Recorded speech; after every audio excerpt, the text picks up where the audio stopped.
महत्त्वाच्या बातम्या। प्रायोजक अमृत नोनी, माझ्या उत्तम आरोग्याचं रहस्य। अमृत नोनी पॉवर प्लस। आक्षेपार्ह पोस्टवरून कोल्हापुरातलं वातावरण चिघळलं। आक्रमक आंदोलकांवर पोलिसांचा लाठीमार।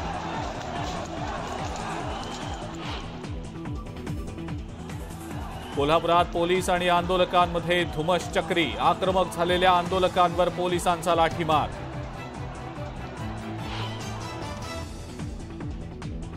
कोल्हापुरात आक्रमक झालेल्या आंदोलकांवर पोलिसांचा लाठीमार। धावपळीमध्ये काही आंदोलक जखमी।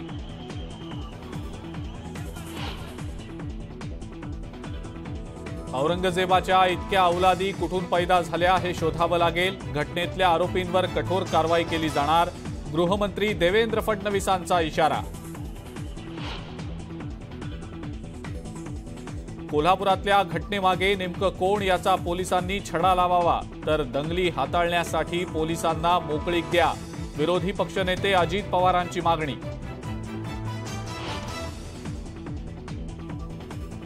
मरीन ड्राईव्ह जवळच्या घटनेची सरकारनं गंभीर दखल घ्यावी। वसतिगृहात अशी घटना घडणं हे सरकारचं अपयश। अजित पवारांनी घेतली मरीन ड्राईव्ह पोलिसांची भेट।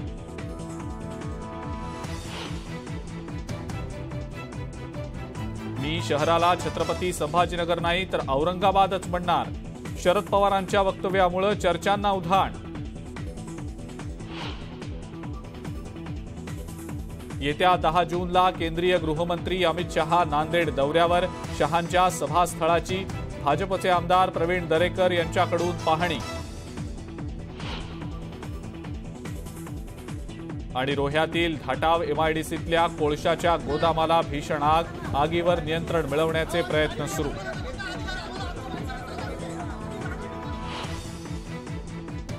ब्रेकिंग न्यूज सुरुवातीला आपण पाहणार आहोत। कोल्हापुरात 31 तास इंटरनेट सेवा आता बंद ठेवली जाणार आहे। दंगलीच्या पार्श्वभूमीवर हा निर्णय घेतला गेलेला आहे।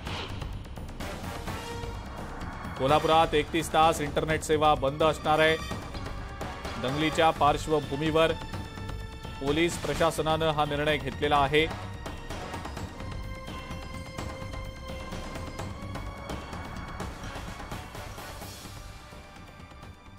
आणि आता यानंतर आपण सुरुवात करूया 36 जिल्ह्यांच्या बातम्यांना। आक्षेपार्ह पोस्टवरनं कोल्हापुरात हिंदुत्ववादी संघटना आक्रमक झालेल्या आहेत। जमावबंदीचा आदेश झुगारून करण्यात आलेलं आंदोलन अखेर चिघळलं। अखेर पोलिसांना बळाचा वापर करावा लागलाय। सध्या छत्रपती शिवाजी महाराज चौकात तणावपूर्ण शांतता आहे। परिस्थिती नियंत्रणात आहे। कोल्हापुरात हिंदुत्ववादी संघटनांनी पुकारलेल्या बंदला हिंसक वळण लागल्यानं वाहनांचं मोठं नुकसान झालंय। मुस्लिम वस्तीत वाहनांची आणि दुकानांची मोठ्या प्रमाणावर तोडफोड झालेली आहे। छत्रपती शिवाजी महाराज चौकात संतप्त जमावाकडनं काही वाहनांची तोडफोड करण्यात आली। आंदोलनस्थळी रिक्षासह काही वाहनांच्या काचा देखील फुटल्या। कोल्हापुरात काही जणांना पोलिसांनी ताब्यात घेतलं असून परिस्थिती नियंत्रणात असल्याची माहिती विशेष पोलीस महानिरीक्षकांनी दिलेली आहे। राडा करणाऱ्यांचा शोध सुरू असल्याचं देखील त्यांनी सांगितलंय। अफवांवर विश्वास न ठेवता शांतता राखावी असं आवाहन सुद्धा पोलीस करतायत। हिंदुत्ववादी संघटनांच्या आंदोलनादरम्यान पोलिसांकडून लाठीचार्ज झाला। या धावपळी दरम्यान काही आंदोलक जखमी झाले। जखमींवर सध्या उपचार सुरू आहेत। कोल्हापूरच्या छत्रपती शिवाजी महाराज चौकात आंदोलकांनी रिक्षा उलटवली। कार्यकर्त्यांनी बंद झुगारून तीव्र निदर्शनं केली। यावेळेला जमावाला पांगवण्यासाठी पोलिसांना बळाचा वापर करावा लागलाय। धावपळ सुरू असताना काही आंदोलकांनी रिक्षाही उलटवून टाकली। छत्रपती शिवाजी महाराज चौक परिसरातल्या संवेदनशील भागामध्ये जाण्यास आंदोलकांना पोलिसांनी मज्जाव केलेला होता। मात्र आंदोलकांनी या संवेदनशील भागामध्ये शिरण्याचा प्रयत्न केल्यानंतर पोलिसांकडून लाठीचार्ज करण्यात आला। अहमदनगरमधल्या समनापूर इथं झालेल्या दगडफेकीच्या घटनेत पोलिसांनी आतापर्यंत 16 आरोपींना ताब्यात घेतलाय। हिंदू जन आक्रोश मोर्चा पार पडल्यानंतर माघारी निघालेल्या आंदोलकांवर ही दगडफेक झाली। या प्रकरणाची सखोल चौकशी करून दोषींवर कारवाई करण्याच्या सूचना पालकमंत्री राधाकृष्ण विखे पाटील यांनी दिलेल्या आहेत। कोल्हापूरमधल्या घटनेवर छत्रपती संभाजीराजे यांनी तीव्र नाराजी व्यक्त केलेली आहे। शिवशाहूंच्या कोल्हापुरात औरंगजेबाचं उदात्तीकरण करणाऱ्या धर्मांध प्रवृत्तींना वेळीच चाप लावला पाहिजे। सरकारनं दोषींवर चार्जशीट दाखल करून कठोर कारवाई करावी की परत कोणी औरंग्याचं उदात्तीकरण करणार नाही असं ट्विट त्यांनी केलंय। अकोला जिल्ह्यातल्या कांदा उत्पादक शेतकऱ्यांना हेक्टरी 50,000 रुपये नुकसान भरपाई द्यावी या मागणीसाठी वंचित बहुजन आघाडीनं वाडेगाव इथल्या टी पॉइंट जवळ 1 दिवसीय धरणे आंदोलन केलं। यावेळेला आंदोलकांनी कांदा रस्त्यावर फेकत सरकारचा निषेध केला। धाराशिव जिल्ह्यातल्या डाळिंब उत्पादक शेतकरी डाळिंबावर पडलेल्या तेल्या रोगाच्या संकटानं आता अडचणीत सापडलेत। या रोगापासून डाळिंबांचं संरक्षण करण्यासाठी झाडांवर पांढऱ्या जाळीचं आच्छादन आता अंथरण्यात आलेलं आहे। या आच्छादनामुळे संपूर्ण बागच पांढरी शुभ्र दिसतेय। नुकसानग्रस्त शेतकऱ्यांना तत्काळ मदत द्यावी, पीक विम्याचे पैसे शेतकऱ्यांच्या खात्यात जमा करावेत, खरीप हंगामासाठी विनाअट पीक कर्ज उपलब्ध करून द्यावं या मागणीसाठी बुलढाण्यातल्या ठाकरे गटाच्या वतीनं जिल्हाधिकाऱ्यांना निवेदन देण्यात आलं। खरीप हंगामाच्या तोंडावर शेतकऱ्यांची अडवणूक करू नये अशी मागणी देखील यावेळी करण्यात आली। रायगडमधल्या रोहा तालुक्यातल्या धाटाव एमआयडीसी मधल्या रोहा डाय केमिकल कंपनीच्या गोदामाला भीषण आग लागली आहे। मोठा स्फोट झाल्यानं आजूबाजूच्या कंपन्यांना देखील हादरे बसले। यामध्ये एक जण जखमी झाला असून जखमी रुग्णाला उपचारासाठी उपजिल्हा रुग्णालयात दाखल करण्यात आलेला आहे। धुळे कृषी उत्पन्न बाजार समितीमध्ये बैलजोड्या विक्रीसाठी आल्या असून खरीप हंगामासाठी शेतकरी नव्या बैलजोड्यांची खरेदी करतायत। मात्र व्यापारी कमी दरानं शेतकऱ्यांकडून बैलजोडी विकत घेऊन वाढीव दरानं बैलजोडी विकताना दिसतायत, त्यामुळे शेतकरी नाराजी व्यक्त करतायत। भुसावळ शहरात नाले सफाई करणाऱ्या जेसीबीमुळे शहराला पाणी पुरवठा करणारी मुख्य पाईपलाईन तुटल्यानं नाल्यातील अशुद्ध पाणी पाईपलाईनमध्ये मिसळलं। हे अशुद्ध पाणी नागरिकांच्या घरापर्यंत पोहोचल्यानं नागरिकांचं आरोग्य धोक्यात आलंय। नळाला आलेल्या अशुद्ध आणि दुर्गंधीयुक्त पाण्यामुळे नागरिकांनी संताप व्यक्त केलाय। पिंपरी चिंचवडमधल्या महाराष्ट्र औद्योगिक विकास महामंडळाच्या रावेत इथल्या पाणी पुरवठा केंद्रात विद्युत यांत्रिकी आणि स्थापत्य विषयक दुरुस्तीची कामं करण्यात येणार आहेत आणि त्यामुळे नागरिकांनी आवश्यक तो पाण्याचा साठा करून ठेवावा असं आवाहन एमआयडीसीच्या पाणी पुरवठा विभागानं केलेलं आहे। प्रधानमंत्री कुसुम योजनेमध्ये सोलार पंपचा लाभ घेण्यासाठी शेतकऱ्यांना ऑनलाईन फॉर्म भरण्यामध्ये अडचणी येत आहेत। वेबसाईट सुरूच होत नसल्यानं शेतकऱ्यांचा मशागतीचा वेळ वाया जातो, याकडे सरकारनं लक्ष देण्याची मागणी होतीये। लातूरमधल्या अनेक गावांमध्ये भीषण पाणी टंचाई आहे। लांबजना गावात पाण्यासाठी महिलांना आपला जीव धोक्यात घालावा लागतोय। गावातील एकमेव विहीर आटली असून त्याच्या तळाशी जाऊन पाणी गोळा करावं लागतंय। ग्रामपंचायत या सगळ्याकडे लक्ष देत नसल्याचा आरोप होतोय। पंढरपूरच्या विठ्ठलाच्या चंदनोटी पूजेची आज सांगता होणार आहे। गुढीपाडव्यापासून ही पूजा सुरू करण्यात आलेली होती।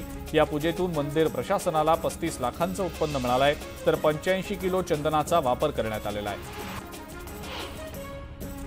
जगद्गुरू संत तुकाराम महाराजांच्या पालखी सोहळ्याला आता अवघे 3 दिवस शिल्लक आहेत। सोहळ्याची तयारी अंतिम टप्प्यात आलेली असून जुन्या पुणे मुंबई महामार्गावर पालखी ज्या कमानीतून बाहेर पडते त्या कमानीच्या रंगरंगोटीचं काम युद्ध पातळीवर सुरू झालेलं आहे।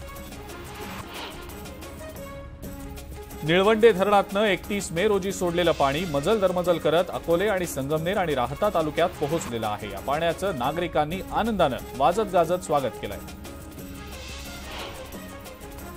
गोंदियाच्या ब्लड बँकेत रक्ताचा तुटवडा निर्माण झालाय, तो दूर करण्यासाठी गोंदिया विधानसभा ग्रुपनं आवाहन केलं।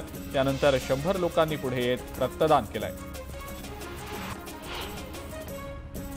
बीड पुणे राष्ट्रीय महामार्गावर पिट्टी गावाजवळ शिवशाही बस आणि रिक्षाची समोरासमोर धडक झाली आणि भीषण अपघात झालाय। या अपघातात 5 जण गंभीर जखमी झाले असून त्यांच्यावर जिल्हा रुग्णालयात उपचार सुरू आहेत। श्रीरामपूर शहरात 70 वर्षीय वृद्ध महिलेवर एका तरुणानं अत्याचार केल्याची खळबळजनक घटना घडलेली आहे। या घटनेची माहिती मिळताच परिसरातल्या नागरिकांनी आरोपीला बेदम चोप देत पोलिसांच्या स्वाधीन केलाय। आरोपीच्या विरोधात श्रीरामपूर पोलीस ठाण्यामध्ये गुन्हा दाखल करण्यात आलेला आहे। अवघ्या 3,000च्या रकमेसाठी सावकारानं मातंग समाजातल्या एका कुटुंब प्रमुखाची हत्या केलेली आहे। लातूरच्या रेणापूरमध्ये हा प्रकार समोर आलेला आहे। या घटनेनंतर मातंग समाज आक्रमक झाला असून पीडित कुटुंबाला न्याय न मिळाल्यास आंदोलनाचा इशारा देण्यात आलेला आहे। धुळे शहरातल्या मोगलाई परिसरातल्या धार्मिक स्थळाची विटंबना झालेली आहे। या घटनेनंतर पोलिसांनी तत्काळ घटनास्थळी धाव घेत जमावाला शांत करण्याचा प्रयत्न केला। दरम्यान अफवांवर विश्वास न ठेवण्याचं आवाहन केलं जात आहे। केंद्रीय गृहमंत्री अमित शहा 10 जूनला नांदेड दौऱ्यावर असून त्यांची जाहीर सभा होणार आहे। भाजपच्या मोदी @9 या कार्यक्रमासाठी शहांची सभा होणार असून भाजप नेते प्रवीण दरेकरांनी आज सभास्थळाची पाहणी केलेली आहे। ही सभा ऐतिहासिक होईल असा विश्वास दरेकरांनी व्यक्त केला। 1-2 जणांमुळे भाजप बदनाम होत असल्याची टीका एकनाथ खडसेंनी केली आहे. 40 वर्ष काम करून ऐनवेळी आपलं तिकीट कापलं तर आपल्याला विजनवासात पाठवण्याचा डाव होता असं देखील खडसेंनी म्हटलंय. लातूरमध्ये मान्सूनपूर्व पावसामुळे कांद्याचे दर घसरले. शेतकऱ्याला कवडीमोल दरानं आपला कांदा विकावा लागतोय, त्यामुळे शेतकरी मोठ्या संकटात सापडले. राज्यामध्ये कांद्याचे दर घसरल्यानं बीडच्या नेकनूरमधल्या एका शेतकऱ्यानं टोकाचं पाऊल उचललंय. उत्पादन खर्च देखील निघत नसल्यानं या संतप्त शेतकऱ्यानं 2 एकरवरच्या कांद्याच्या पिकावर रोटावेटर फिरवलाय. नाशिकमधल्या अनेक भागात पाणी टंचाईचा प्रश्न गंभीर झालाय. 66 गावं आणि 51 वाड्यांना 57 टँकर्सद्वारे पाणी पुरवठा केला जात असून पिण्याच्या पाण्यासाठी 46 विहिरी अधिग्रहित करण्यात आलेल्या आहेत. ग्रामीण भागातल्या जवळपास 1.25 लाख नागरिकांना टँकरनं पाणी पुरवठा होतोय. वाशिमच्या रिसोड तालुक्यात गेल्या 5 वर्षांपासून वीज जोडण्या रखडल्यानं शेतकऱ्यांचं आर्थिक नुकसान होत आहे. त्यामुळे किमान पावसाळा सुरू होण्यापूर्वी पैसे भरलेल्या कृषी पंपाचं वीज कनेक्शन देण्याची मागणी शेतकऱ्यांनी महावितरणकडे केली आहे. पुणे महानगरपालिकेच्या उद्यान विभागाकडून शहरातील उद्यानं चालवण्यात येत असताना स्मार्ट सिटीनं मात्र बाणेर आणि बालेवाडीमधल्या 6 उद्यानांच्या खासगीकरणाचा निर्णय घेतलाय. कंत्राटदारांकडून प्रवेश दर निश्चित केले जाणार आहेत, त्यामुळे हा प्रस्ताव वादग्रस्त ठरण्याची शक्यता आहे. पुणे शहरामध्ये गेल्या काही दिवसांपासून गुन्हेगारीमध्ये चांगलीच वाढ झाली आहे. पुणे पोलिसांनी शहरात 2880 नवे सीसीटीव्ही बसवण्याचा निर्णय घेतलाय. या सीसीटीव्हीच्या माध्यमातून गुन्हेगारांच्या हालचालींवर पुणे पोलिसांची करडी नजर असेल. पिंपरी चिंचवड महानगरपालिकेकडून सीसीटीव्हीसाठी 170 कोटींची निविदा काढण्यात आली आहे. 7000 सीसीटीव्ही बसवण्यात आल्याचं बोललं जात आहे आणि यावरून विरोधकांकडून टीका होतीये. सीसीटीव्हीच्या नावाखाली पैसे लाटल्याचा देखील आरोप होतोय. अमरावतीमध्ये ठाकरे गटातल्या कार्यकर्त्यांनी खड्ड्यांची पूजा करून प्रशासनाचा निषेध केला आहे. मुख्य रस्त्यावर मोठमोठे खड्डे पडल्यानं लहान मोठ्या अपघातांचं प्रमाण वाढलंय आणि त्यामुळे याचा निषेध करत घोषणाबाजी करण्यात आली आहे. 36 जिल्ह्यांच्या बातम्यांमध्ये आता वेळ झालीय एका ब्रेकची. बघत रहा न्यूज 18 लोकमत.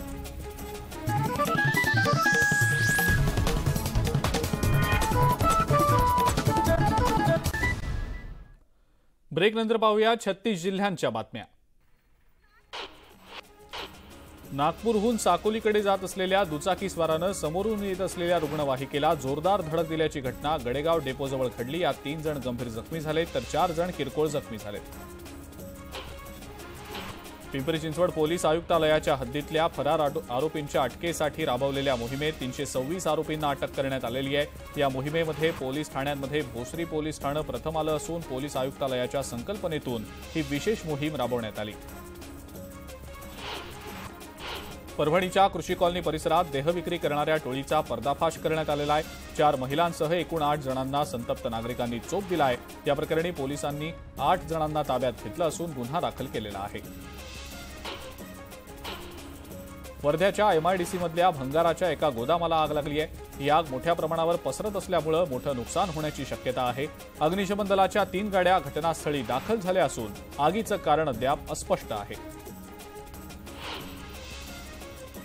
मालेगाव शहरात हत्यांचं सत्र सुरूच आहे. क्षुल्लक कारणावरून एका तरुणाला मारहाण करत त्याची हत्या करण्यात आलेली आहे. गेल्या 15 दिवसात 3 हत्यांचे प्रकार घडल्यानं परिसरात तणावाचं वातावरण आहे. आणि यासोबतच 36 जिल्ह्यांच्या बातम्यांमध्ये आता वेळ झाली आहे इथंच थांबण्याची. ताज्या बातम्या आणि अपडेटसाठी बघत राहा फक्त न्यूज 18 लोकमत.